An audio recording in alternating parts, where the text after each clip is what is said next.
Fox News Alert, arguably the story of the day. Reports coming out of Brazil now that 4 members of the U.S. swim team made up their story about being robbed. Jack Conger, Gunnar Bentz, Jimmy Fegan had claimed they were robbed at gunpoint along with Ryan Lochte.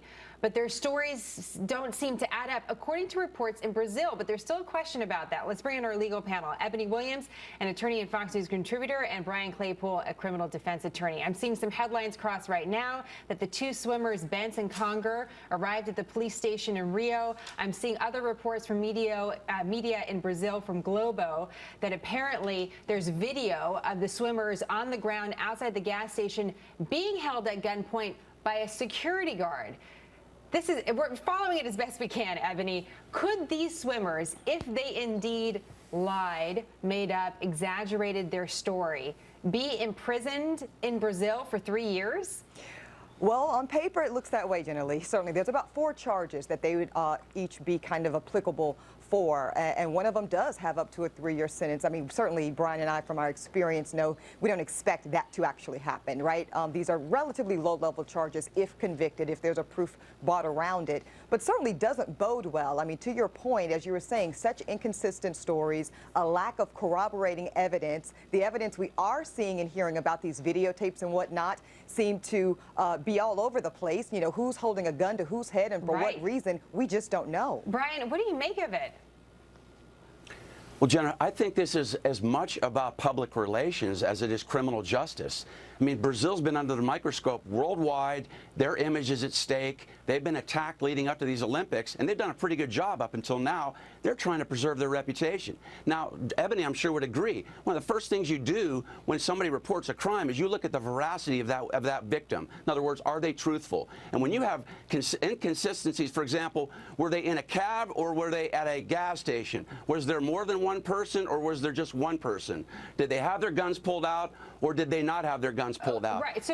And the timeline doesn't match up either. They said 4 o'clock in the morning they left, and then there's video of them at 6:24 getting back to the Olympic Village. Well, apparently, one thing that no one's really arguing is that they were out late and they were partying quite a bit, Ebony. And Ryan Lochte is really the only one that's spoken publicly about this. And apparently, these swimmers that are talking to police, this is the first time they're really going to be talking to the police.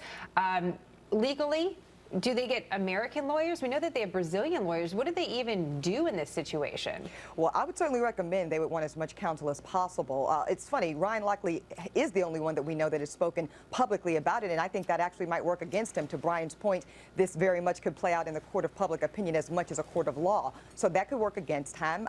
He's also very fortunate that he got out of Brazil prior to that order coming down from the Brazilian judge seizing those passports and thus halting the rest of the travel for the other swimmers. It really looks like the ramifications are just unclear at this point. Sure. Legally, what would you do here, Brian? I mean, is there any way to get? So they talk to the police, these Brazilian police, the swimmers do.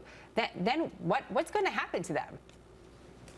Well, here's a problem for Ryan Lochte, Jenna.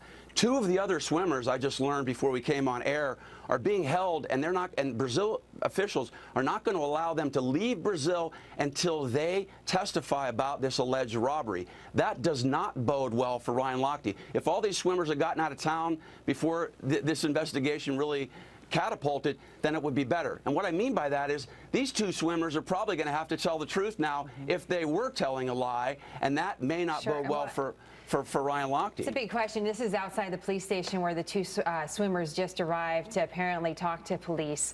And we'll see. I mean, so far, Steve Harrigan reporting to us that apparently they were in a cab, stopped at a gas station, used the bathroom, damaged the bathroom, came out, and a security guard at the gas station was called. Police were called and held them there until they paid for the damages. That's one report.